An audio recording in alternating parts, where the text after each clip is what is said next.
Bismillahirrahmanirrahim. Alhamdulillah Rabbil Alameen Hasbunallahu wa ni'mal wakeel. The Lord is my light and my salvation. Whom shall I fear? And yea, though I walk through the valley of the shadow of death, I will fear no evil, for you art with me. Thy rod and thy staff, they comfort me. Thou preparest a table before me in the presence of my enemies. You anoint my head with oil, my cup overflows. And surely goodness and mercy shall follow me all the days of my life, and I will dwell in the house of the Lord forever and ever. Amen. Assalamu alaikum. Welcome to Johnny's Bite. It's Friday. I want to tell you about the Soft Life Promo 2022, and I encourage you to book now from the 15th of December. You'll stay for one night and get the second night free in a standard room with free airport pickups on weekends. You also pay 4,200 cedis for two persons, and you pay for 2,750 for one person package. Includes meals, breakfast, lunch, and dinner. Free airport pickup service from Friday to Sunday. Terms and conditions will apply. 10% discount on spa services. You won't get this anywhere. Free upgrade from standard rooms to standard sea view rooms from Monday to Thursday, subject to availability. You catch a movie at the cinema, which is available. Enjoy the swimming pool, the gym, the snooker, volleyball. You upgrade of your room available on request and at a fee. Terms and conditions will apply. All of this will depend on you if you pick up your phone and call 050-157-0684. or 0303-977-773 for more details and reservation. And this is Ketsi Maha Beach Resort. You can also email sm@maha, spelled MAAHA resort.com/reservations, and you can get it. Now, yesterday, something dramatic happened in Parliament. The minority in Parliament served strong notice that President Akufo-Addo's December dream for finance minister may not happen because the minority in Parliament are focused on kicking him out earlier with a vote of censure. They are determined. They are not like their majority counterparts who come and tell us that they went to the constituency and their constituents told them to come and say what they said, and then they come back to come and write a lengthy letter, a missive, I like to call it, to tell us that they have decided to agree with the president to allow the finance minister to stay on till December to conclude the IMF negotiations and to read the budget that he is not going to implement. It doesn't make sense. And it is not as if the finance minister has not resigned before. Oliver, take me back to 2017. The president announcing Ken Ofori. He said in the last few weeks, he had done something that his family thought was unthinkable. He had left his job as data bank to come and join me on the campaign. Even his private business, he was able to leave it. Now he has become an albatross on our necks, and he can't leave. What is happening? Play the video. He's arguably one of the most successful bankers in our country. An American educated, Columbia, Yale, the rest. Worked in Wall Street as a young man for Morgan Stanley and for Salomon Brothers. And when he returned here to Ghana in the late 80s, early 90s, combined with his partners to found what has become the most successful investment bank in our country, that is Data Bank. It's grown to have affiliates across the continent. So we have somebody who's been deeply involved in the economies, not just of Ghana, but of several countries on the continent, and has been successful in promoting investment and development in those economies. His reputation in international capital, money markets, very high. We want to get the Ghanaian economy fully back on track and developing so that we can create jobs and lift and raise the living standards of our people. We need an economist. We need somebody at finance who has the range who has the capacity and has the insight into how to move modern economies. I believe that most people who are dealing in the money market, the capital markets of our country, would acknowledge him as one of the outstanding figures in it. He, for the last 3 years, has done something I suspect many members of his family thought was a madness. He stepped down from his leadership of the data bank to follow me and give me his full support, and became chairman of the group that was raising money on my account, and has been an invaluable assistance to me these last few years. That was once upon a hype. Once upon a hype. So, muff, talk. Tell me which of the things that, the KPIs that Dr. Akufo-Addo gave to Mr. Ken Ofori-Atta has been achieved. Tell me. Once upon a hype. And you heard him, he said he left his leadership of Data Bank, which is even privately owned. Today we're talking about Data Bank as transaction advisors earning from whatever we go and borrow. And Ken Ofori-Atta is the one who will make a recommendation for us to go and borrow. He was able to leave his private business, but our public business, when we are all complaining, he can't leave. What's going on? Why can he not leave? Everybody is calling for it. Why can't he leave? Oliver, go back to the majority in Parliament. They gave us false hope. False hope. Play the video. We have made our grave concern to the President through the parliamentary leadership and the leadership of the party without any positive response.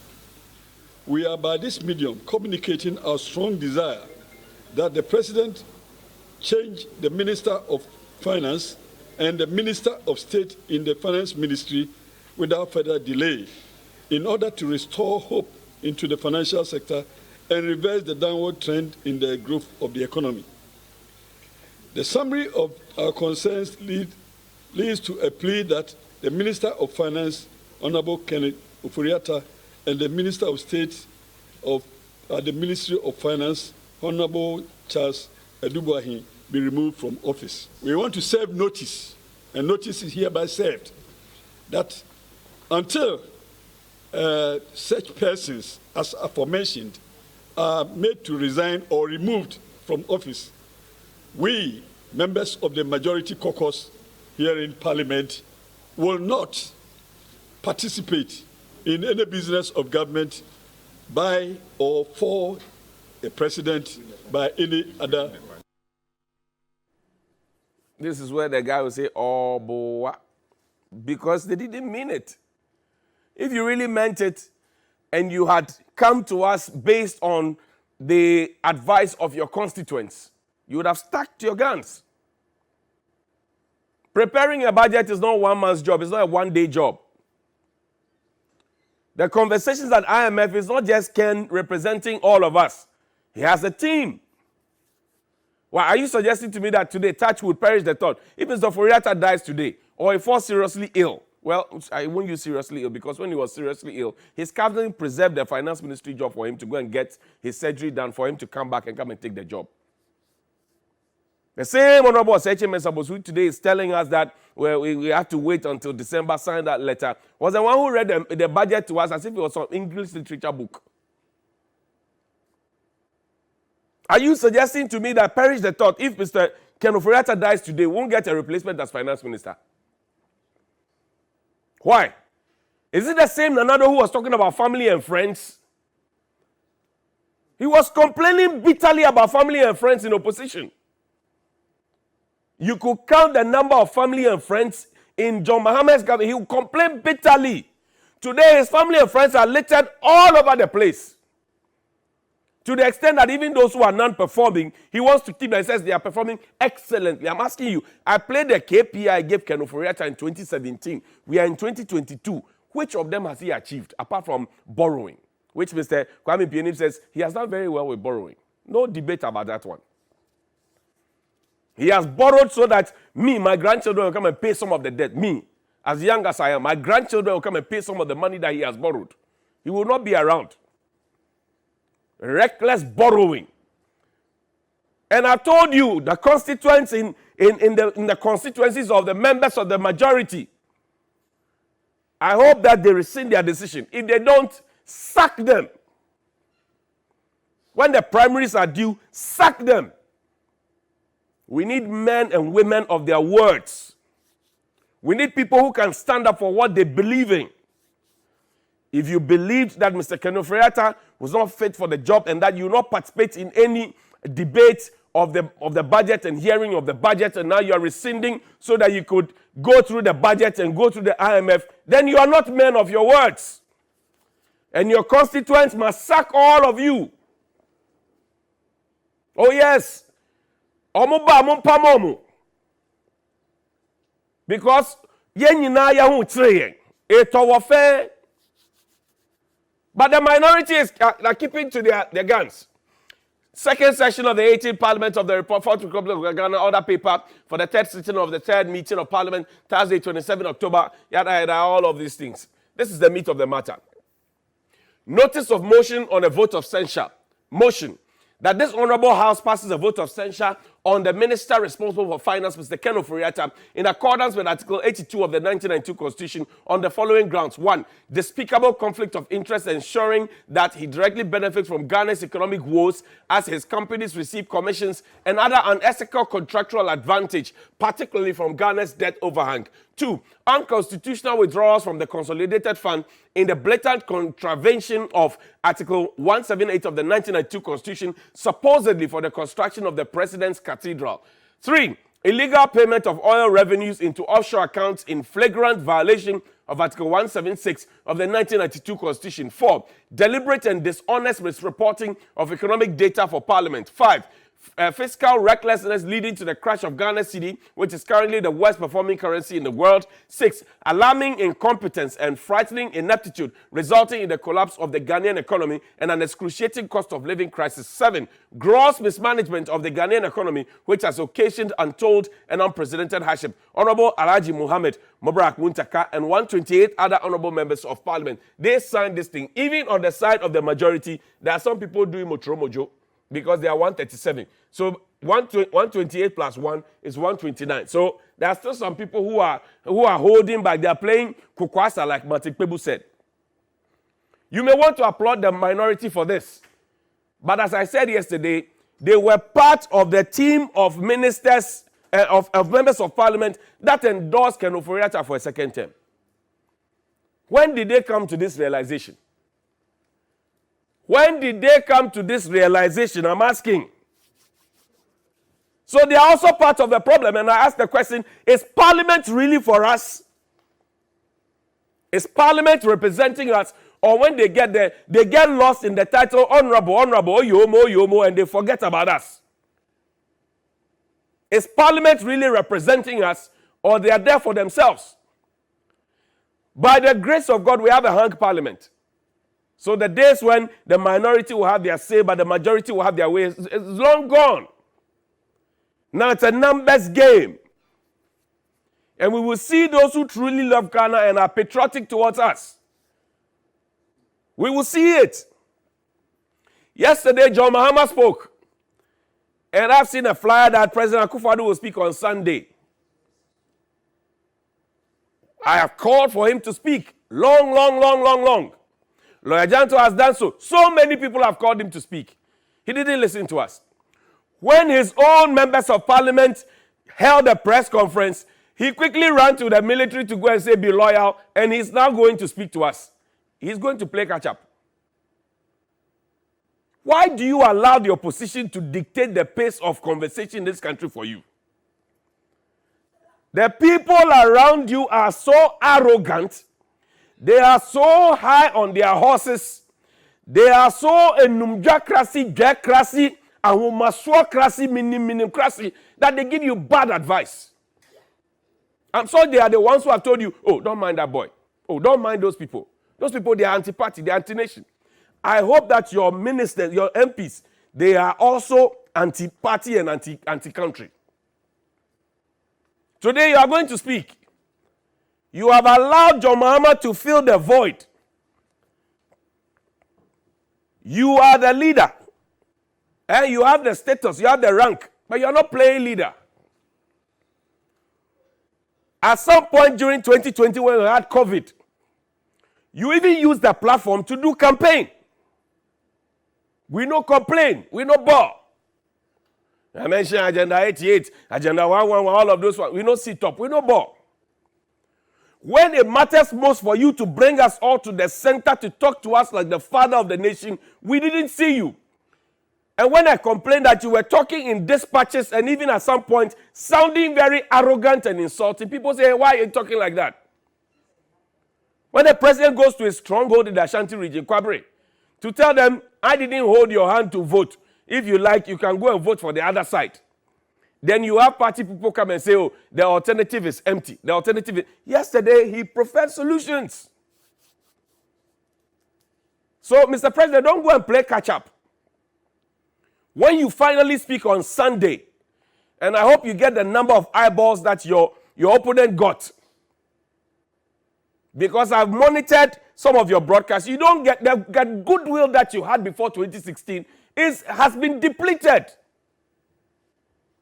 The people around you, they don't advise you well. I'm telling you. I'm telling you. The people who advise you, they don't advise you properly. I'm telling you. Now you have allowed the opposition leader to come on and dictate the pace of the conversation. He has spoken. So whether you like it or not, he's beginning to win the hearts of the people. He may not win everybody's hearts because people also know that he also has his faults. And I've said before, your actions and inactions are making John Mahama look like an angel. Play John Mahama's video on the economy for me. Play it for me. Let's listen to him. The office of the president has ballooned over the last 6 years from a little over 700 million Ghana cedis to 3.1 billion Ghana cedis in 2022.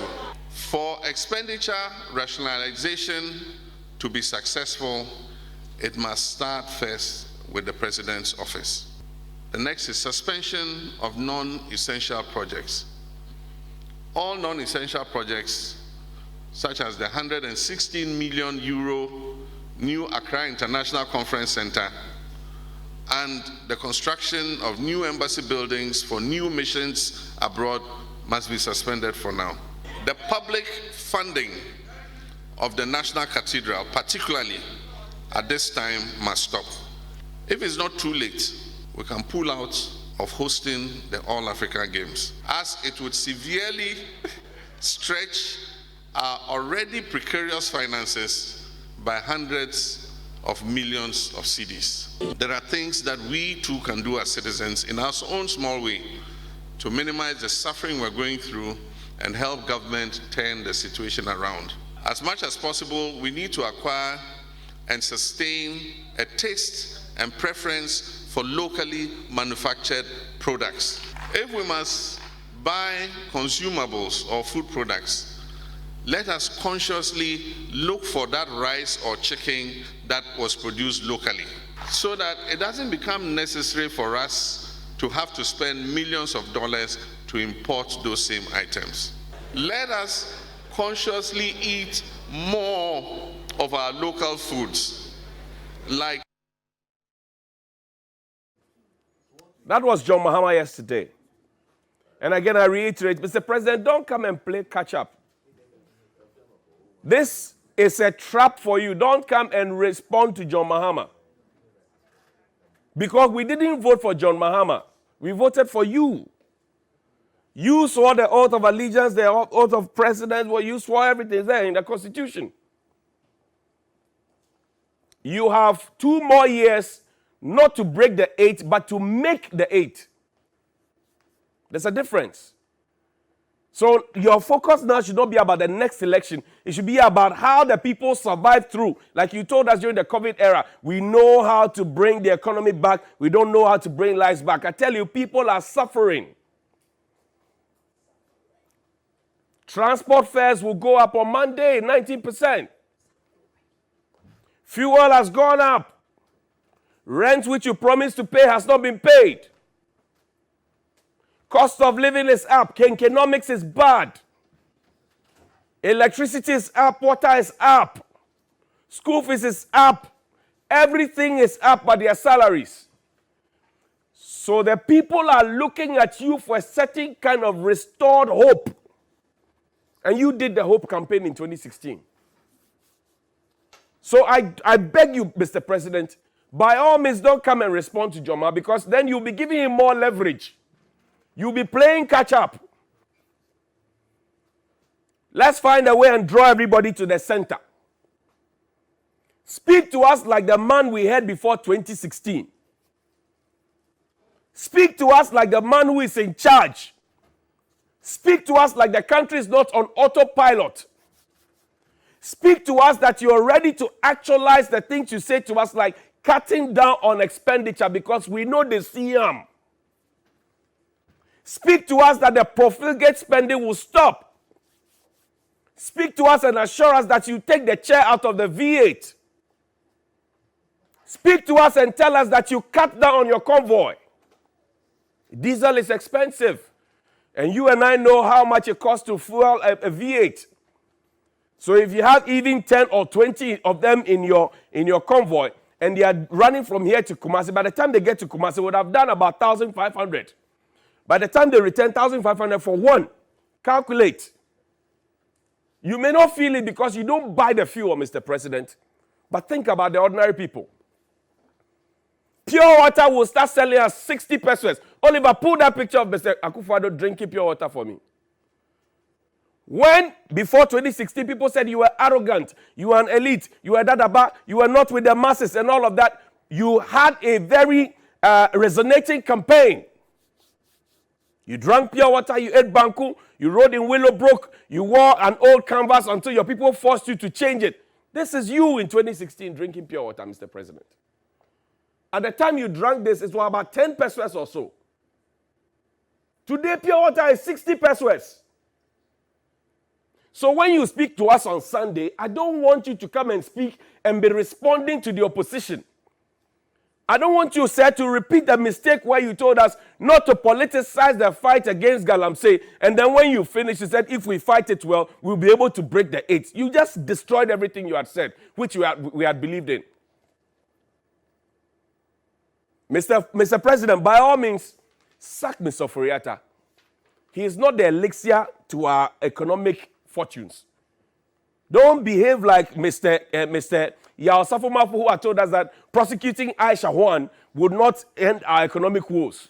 That was a very reckless statement from the man who's supposed to be a senior minister at the time, who is now your senior advisor. He's still at post. And those are the things that hurt the hearts of Ghanaians. When you told us you had the men, we believe that you had the men. And indeed, you have the men in your party. So why are you still playing with the same set of members? You are not swapping. Be like Coach Otuado. Use your bench. You need to leave a legacy. You don't have plenty time. And you see, if you keep regurgitating the things that you claim to have done, people are now beginning to ask questions. When you went to Pediase and you came back and you said all the major flagship programs will be reviewed, have you been able to do the review? Some of us as old students are asked monies on platforms to feed our children in secondary schools. It's no joke. How do you feel knowing that the things that you go and tell the Obroni is not exactly the situation and you get an award for it? How do you feel? So on Sunday when you speak to us, sir, speak to us like the leader of the nation. Take responsibility for the failings, because mere admission will not cut it. Oliver, look for Lamentations chapter 5. That's what I'm ending with. Because Mr. Ken Ofori has been quoting Bible, I said, Mr. President, let him go. If you let him go, you will see a shake-up and some restored hope within the system. The market will respond to you. Your CD will gain its muscles again. The market women will stop their kalabule attitude. Because there's no control. Everybody is just overpricing and double pricing. There is no control, Mr. President. And it looks as if we are just on autopilot. Even common transport fares, we are not able to peg it. And you have your transport minister still at post. Doing what? Doing what? Doing what exactly? Change your team, boss. So you have people in your party. Change your team. Oliver, Lamentations chapter 5. Quick. Let's read that. And that will tell the story of Ghana presently as it is. And I know the president is an Anglican like me, a member of the Red Church. He will be minded to keep this in mind. Lamentations chapter 5. Hear the word of God. Remember, O Lord, what has happened to us. Look and see our disgrace. Our inheritance has been turned over to aliens, our homes to foreigners. We have become orphans and fatherless, our mothers like widows. We must buy the water we drink. Our wood, rosewood, and all the others, which is cut for galamsey, can be had only at a price. Those who pursue us at our heels, we are weary and find no rest. We submitted to Egypt and Assyria to get enough bread. Our fathers sinned and are no more, and we bear their punishment. Slaves rule over us, and there is none to free us from their hands. We get our bread at the risk of our lives because of the sword in the desert. Our skin is hot as an oven, feverish from hunger. Women have become ravished in Zion, and virgins in the towns of Judah. Princes have been hung by their hands. Elders are shown no respect. Young men toil at the milestones. Boys stagger under loads of wood. The elders are gone from the city gate. The young men have stopped their music. Joy is gone from our hearts. Our dancing has turned to mourning. The crown has fallen from our head. Woe to us, for we have sinned. Because of this, our hearts are faint. Because of these things, our eyes grow dim from Mount Zion, which lies desolate, with jackals prowling over it. You, O Lord, reign forever. Your throne endures from generation to generation. Why do you always forget us? Why do you forsake us so long? Restore us to yourself, O Lord, that we may return. Renew our days as of old, unless you have utterly rejected us and are angry with us beyond measure. This is the word of God. Nana dear, he is born to succeed. Nana dear, or a winner. I want to believe that you still believe in the lyrics of the song that were sung for you. Good morning, sir.